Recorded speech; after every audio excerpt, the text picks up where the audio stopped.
Hey, fellow squad mates. I am so excited to share with you all that the Multiplayer Gaming Podcast now has a live Patreon page. We run this podcast independently, and this is a great way for you guys to come support the show. That way we can keep delivering to you all 2 podcasts per week. In addition to supporting the show, you'll also get access to our exclusive Discord server where you can come interact and play games with Todd, Josh, and I, and also offer recommendations and to submit questions for future shows. You can find a link to our Patreon in the episode description, or you can visit www.multiplayersquad.com.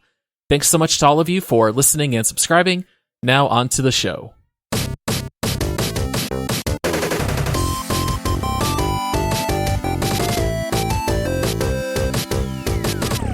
Hello, this is the Multiplayer Gaming Podcast, the video game podcast that isn't pretty, but it's good. Each week, we bring you 2 great episodes, and today we are covering This Week in Gaming. In this episode, we're going to go over what we've been playing this week and any news that seems relevant. As your host, let me introduce myself. My name's Todd, and I like to party. And I have with me my 2 best friends. Paul, introduce yourself. Hi, my name's Paul, and I like to party. I knew this was going to happen, and I told myself it would be fine. But Paul, I know for a fact you don't party. All right, my name's Paul, and I'm the stunt man. I love it.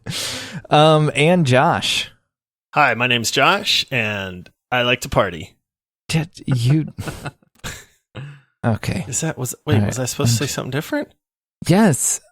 Neither of you party. All right, guys. This week we got to fight for our right to party, Josh. Gotta fight. Yeah. This week, let's start with some Scavengers in pre-alpha release playtesting.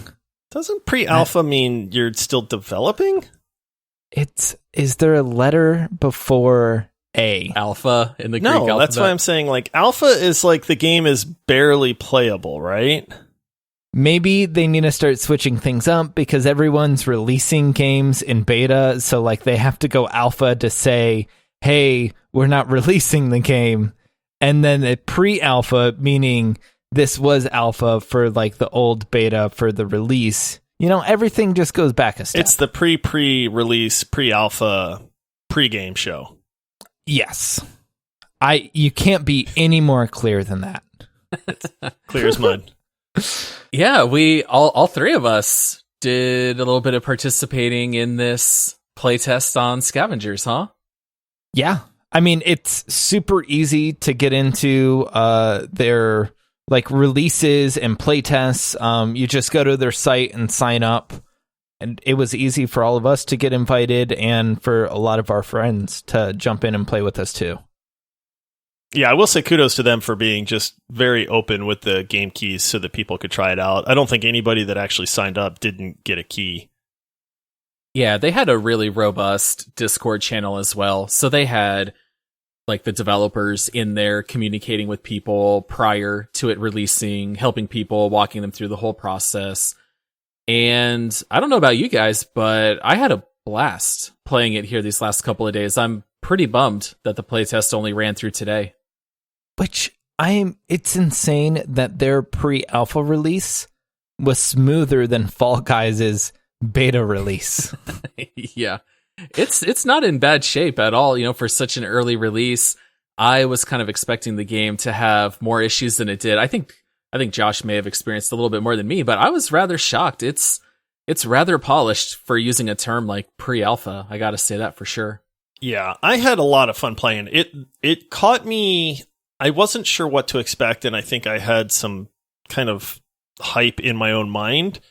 And so the first couple games, I was not real sure what I was doing, and I didn't do real well. But then I think it was right around like the 4th or 5th game, it started clicking, and then the fun level for me went up drastically, like at that point. And I was like, I like this game a lot. Like, I'm actually having a really good time, and I don't want this weekend to be over because I want to be able to play this whenever I want to play.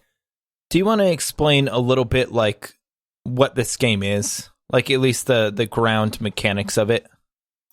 Of Yeah. like how a match works. Yeah, so we've talked a lot about the cycle and this new like PvEvP genre that's kind of emerging. And in this one, basically you have a squad of 3 people. You get like, I don't know if you crash land or you just kind of like wake up on the ground, which is kind of weird. Yeah, you're sent out on a mission.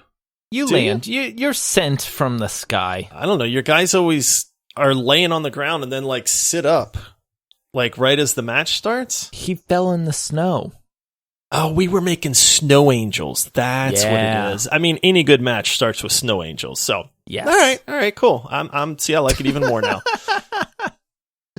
So yeah, and then instantly what you do is you start just scavenging for guns and ammunition and scrap and things like that. The main goal of the game is you want to find these data points and you collect them, and then you have to extract the map with them. So whoever has the most data points winds up winning the map. And then there are like PvP and some survival elements. So Paul, I don't know if you want to touch on those. Yeah, sure. So basically, in the game, there's a couple things that you have to focus on kind of at the same time. So the economy in this game is built around scrap and crafting weapons and items that you can use. And so there's an element of running around and collecting scrap. You can also get scrap from killing the PvE monsters. And there's basically different strongholds that you can attack across the map or certain strong monsters. And if you kill those monsters, you get those data points. And you can also engage in PvP with other enemies. And the cool thing is that if you wipe out a person, then they drop half of the data points that they collected. So some of the strategy is just to go collect your own data points from the PvE. You can go attack other teams. You also have to worry about your economy and the survival elements because there are storms and weather and things of that nature. So there's a lot going on at once. And I think for you and me, Josh, it clicked with us at the same time.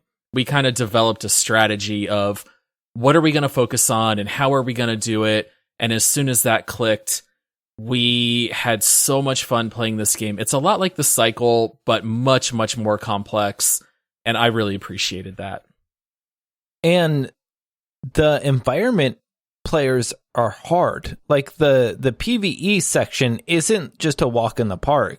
There's some strategy. There's some like sections where there's a horde of zombie-ish people that are all running at you. Like it's not just a given that you're gonna win without like getting knocked down. Yeah, the PvE it can be tough. Like one of our friends said it almost is like the Division, the game The Division or the Division 2, where some of these PvE mobs they hit like trucks and they take a ton of damage to actually kill.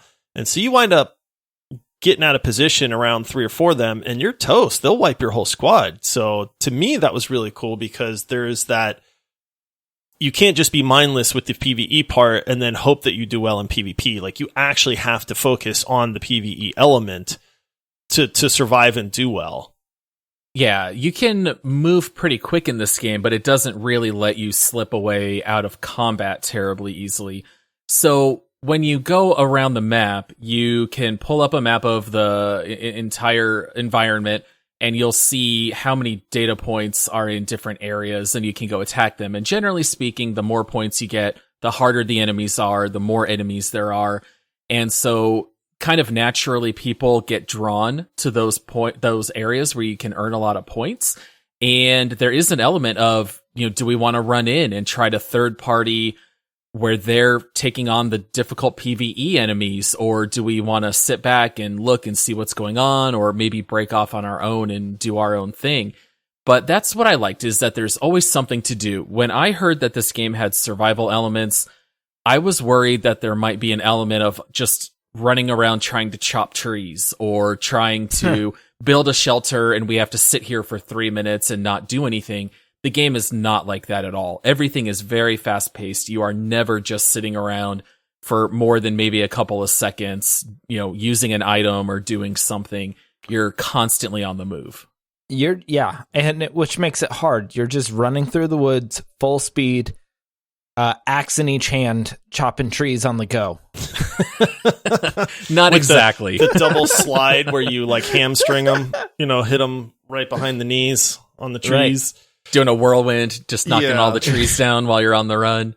One of the things that I really liked about this was the characters and the abilities. Yeah. I was kind of pleasantly surprised by that. I mean, the website even talks about that there's different characters and the trailers show them using abilities and stuff like that. But the characters aren't the most unique characters, but the abilities that you have and you can use as a team are pretty impressive, I guess, as far as the impact that they have. Yeah, and the character that you select to some extent informs how you're going to play them, because some characters are kind of designed for more close quarter combat. Other characters are more suited for long range, maybe like sniping. And the characters also have individual loadouts. So not only do you just jump in the game and rely on the things that you find in the world, but you also will have recipes. And so as you go through the world and you find scrap, you can use it to build specific weapons for your class, which is kind of neat. So there's fun in switching up your character, switching up the play style. So if you like sniping, if you like middle range combat, if you want to run around with a chainsaw type device, it can accommodate all those play styles, which is very neat. And I want to make sure we cover this, but Paul, I'm going to give it to you. Sure. Exiting, like the end game in this. This is my favorite part in the game. So when you play the cycle, which we've talked about so much, there is a ship that will land, and in order to evac, all you have to do is run up to the ship and you jump inside it, you immediately despawn, and your match is done. And there's a very long window for you to jump in and evacuate. Well, in Scavengers, they handle it completely different. They give you a countdown saying the ship is there, and this is when the ship is going to take off. And if you get there early, there's no benefit to that. You have to still sit around and wait until that timer hits 0. So you know exactly when the ship is going to take off, and everybody has to be on that ship.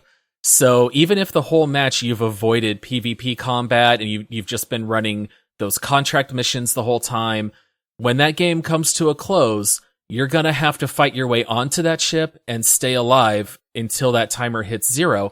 And there is just lots of fighting and pure chaos. And that is, to me, when the action is really pumping and your heart rate is going up. It is so exciting to finish out those matches. That is always the high point for me, is when the match ends. We learned the lesson about the ship not leaving until the time runs out the hard way, because we thought we thought it was just if you get on the ship, you're good to go. So I remember our first match where we made it, and then we all like run on the ship with like 90 seconds left, and we're like, okay, we did it. And then we're like, wait, are you guys still in the match? And it's like, yep. And it's like, oh no, like the ship's not taking off yet. And then I think we all got killed by other teams just rushing in. But yeah, that is some chaos going on right there, because yeah, like you said, Todd, if there's 20 people left alive on this map, there's 20 people that are beelining it for that ship, but then nobody wants to get on the ship. But then there's crazy dudes that get on the ship. So then there's PvP going on inside. There's people that are like hiding in the woods around the ship, waiting until the last 20 or 30 seconds to bolt for it. It's crazy. It's a lot of fun. Which it's like, do you run early and get shot in the back, or do you wait till literally the last second and then you're running next to someone, like both of you like looking at each other like, I won't shoot you if you don't shoot me. Yeah. Well, and that's part of the strategy too. So if you did not have a whole lot of completed contracts and you don't have a lot of data points, guess what? Just go early to the ship, stand up there, and have a last stand fight. Because if you kill the other players, they're going to drop half their points that aren't, banked at that point, and you can pick them up. So I know that the game is still in pre-alpha and we don't know what's going to change or be updated, but I thought maybe the other big revelation is how they handle death in this game and how you're never really out of the action. Do one of you guys maybe want to talk a little bit about how that works? And are you guys a fan of the recloning element of the game? Josh, go for it.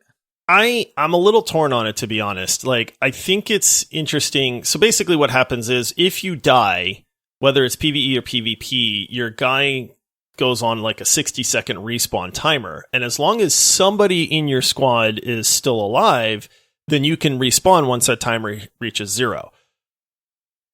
So it's interesting because if you're in a big fight and like, you know, your two buddies go down, what you hear is just everybody just going, dude, just run. And then you can just take off and, you know, you try to survive long enough for your teammates to get rezzed back. But I feel like if you lose that fight, you're so far behind anyway that I'm not sure there's a ton of benefit to the respawning, and other than just you get to keep playing.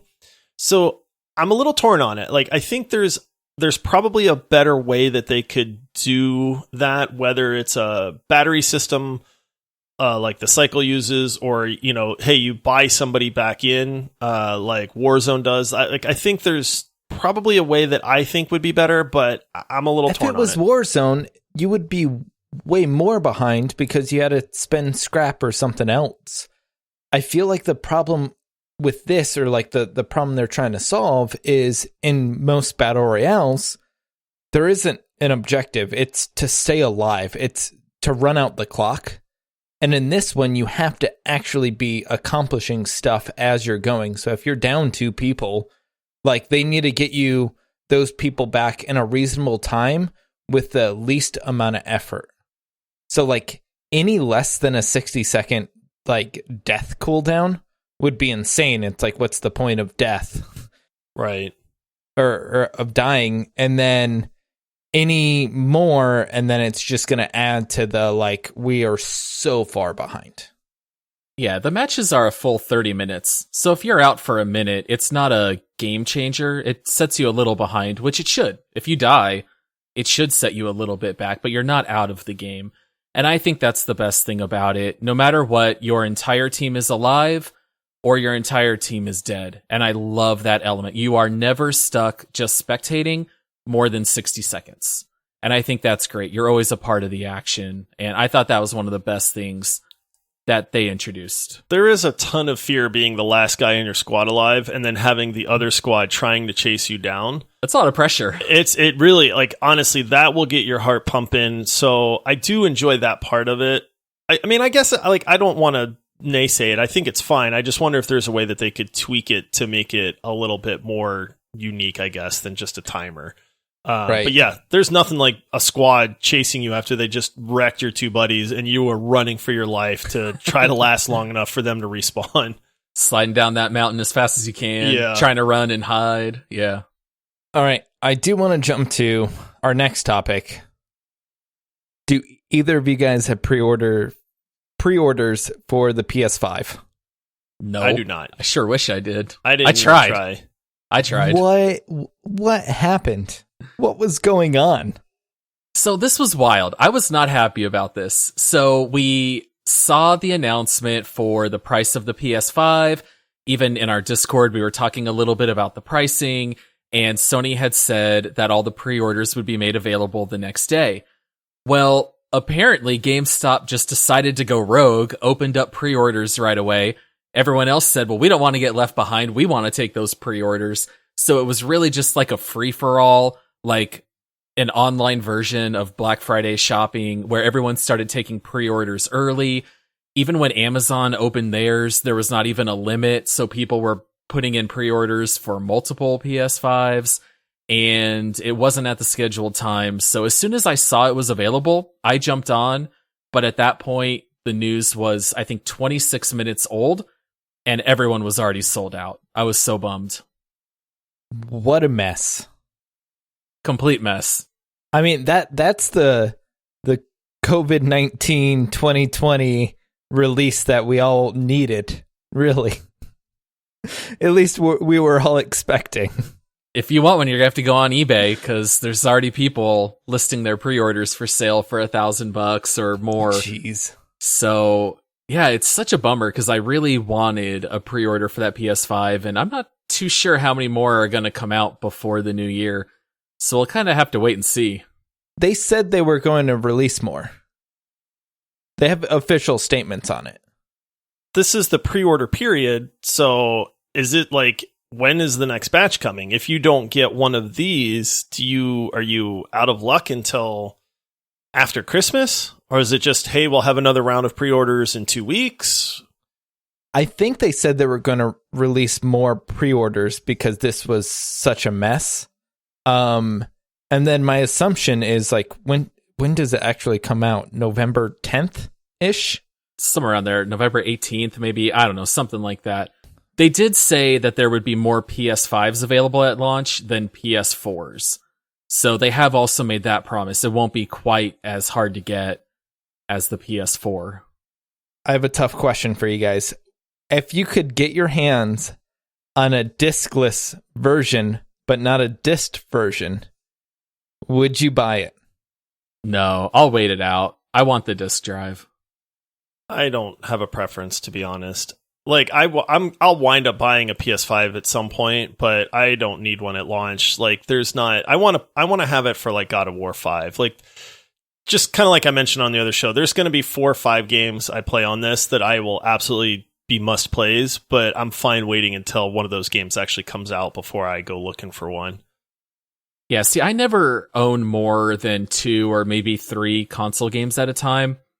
I want to be able to buy it and then sell it online, or worst case scenario, sell it to GameStop. I also want to be able to buy games pre-owned or when they go on sale. I feel like if you go without the disc drive, sure, you save $100 in the beginning, but in the long run, it's going to be so much cheaper for me with the disc drive. So I'll wait it out, but I'm really hoping to get one sooner than later.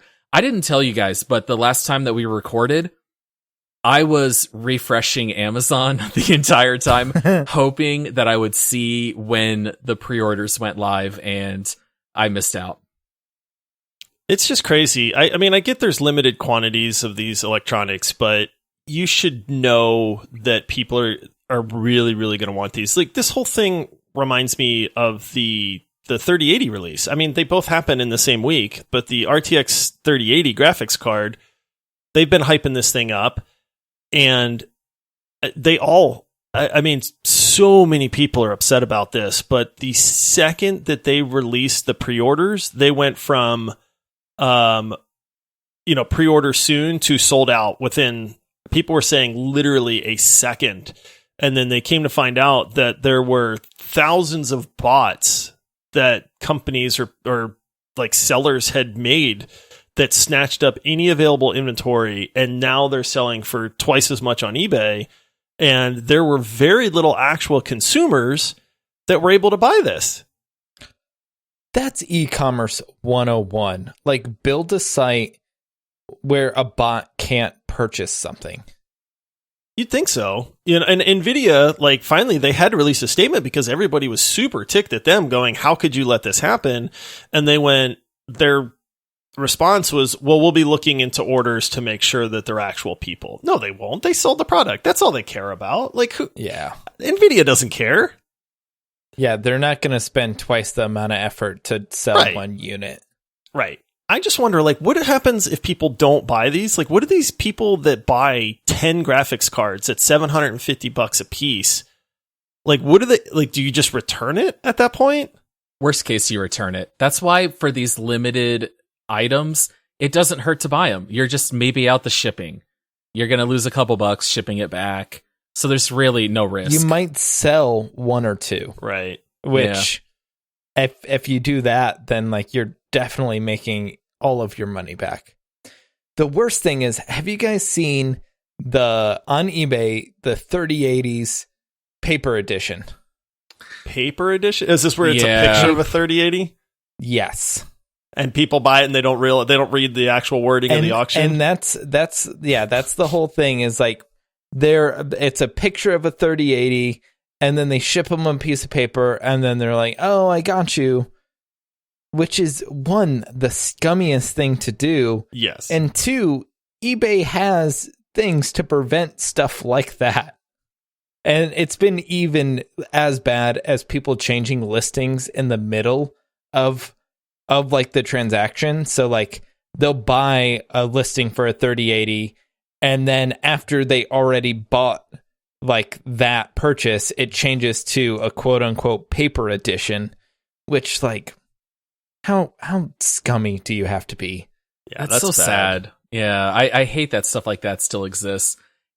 And then, all right, I don't know if I'm going to be excited or sad or somewhere in between, but I believe the PlayStation has ray tracing. It the does. New Xbox has ray tracing. The 3080 has ray tracing. I can't wait for some games to finally get ray tracing. I've been sitting with a 2080 for a year just being like, man, Shadow of the Tomb Raider looks great, guys. Yeah, you gotta wonder if these game developers, like, there's this tech for this stuff, but if it's too hard to program for, like, what happens? Game developers are like, yeah, look, it sounds wonderful, but we ain't putting it in there because it's too hard to implement. And then people go like, but ray tracing, and they go, yep, nope, we're good. But shadows, you can see the shadow. I think with consoles moving over, it will help a ton because then like they can just make one and it applies to all of them. And then I also think with like different gaming engines like Unreal, switching over and adding ray tracing to the gaming engine, it should help. It's like, do you guys remember the NVIDIA had the Hairworks thing for a little while? Do you remember that, where it gave more realistic, like the hair, you could see the individual hairs on a character's head, but this was like this big thing that they touted. And then I don't know if you guys remember, there's going to be like 4 people out there that remember this, but there was a separate physics card that you could buy for your computer. Do you remember that, Todd? Yes, I've I don't know if you've heard of this, Paul, about but this. I have no idea what you're talking about. Yep, it wasn't a graphics card, it was a physics card. And they were pricey, but you could buy this physics card, plug it in like a graphics card into your computer, and there was like 2 games ever developed that took advantage of this physics card, and it just took a lot of the processing power off of everything else. And so this card handled all of like the physics in the game. But that was one of those ideas that just never took off. And then you feel bad for the developers that developed these 2 games that were like, yeah, we're going to take advantage of this physics engine. I think it was like PHYS or something. NVIDIA definitely paid them a ton of money to develop games for that card. Wow, that reminds me a little. It's not as bad, but like the smell-o-vision or like the smell cards that you could put in a computer or in a movie theater. What? Do you guys know what I'm talking about? I know like in Disneyland or Paramount or something like that, how like they'll spray smells, but not for like something to plug into the computer. Yeah, they invented a device. Go look up the iSmell, and they were developing it for home use, where if you went to a certain website, it would send a signal, tell it to mix certain chemicals like an ink cartridge, and it would give you a certain smell. And I remember people talking about, yeah, so if you were gonna like order pastries, you could like smell fresh baked bread and things like that. It's not, it's ripe for pranking people. I'll just say that. That leaves one question. What should our website smell like? I don't even know. All right. Well, that is our show for this week. Thank you for tuning in. If you're not subscribed, make sure to go into your podcasting app and subscribe to get fresh content twice a week. If you're interested in finding out more information, you can find us on our website, multiplayerpodcast.com, and that's where we have our leaderboard where we rank all of the games we've discussed on this podcast. Our Patreon is multiplayersquad.com, Twitch TV, Multiplayer Pod, Twitter Multiplayer Pod, and Instagram Multiplayer Pod. See you guys on Monday. See you guys. See you, everybody.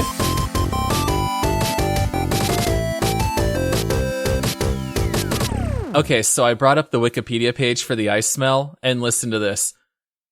The flaws in the design were not in the technology, but the idea. The product worked as designed and had no technical issues. The flaw was in the idea. The iSmell was trying to solve a problem that nobody had. Think of like if you're playing VR and like the room kind of smelt like whatever you were doing in VR. That'd be pretty. It would be pretty trippy. immersive. It's immersion Yeah. gone too far, if you ask me. Yeah. I'm gonna invent something where it's like, Paul, put this in your mouth, and you're gonna taste my website. I do not condone this plan. I don't consent. I don't consent. Oh,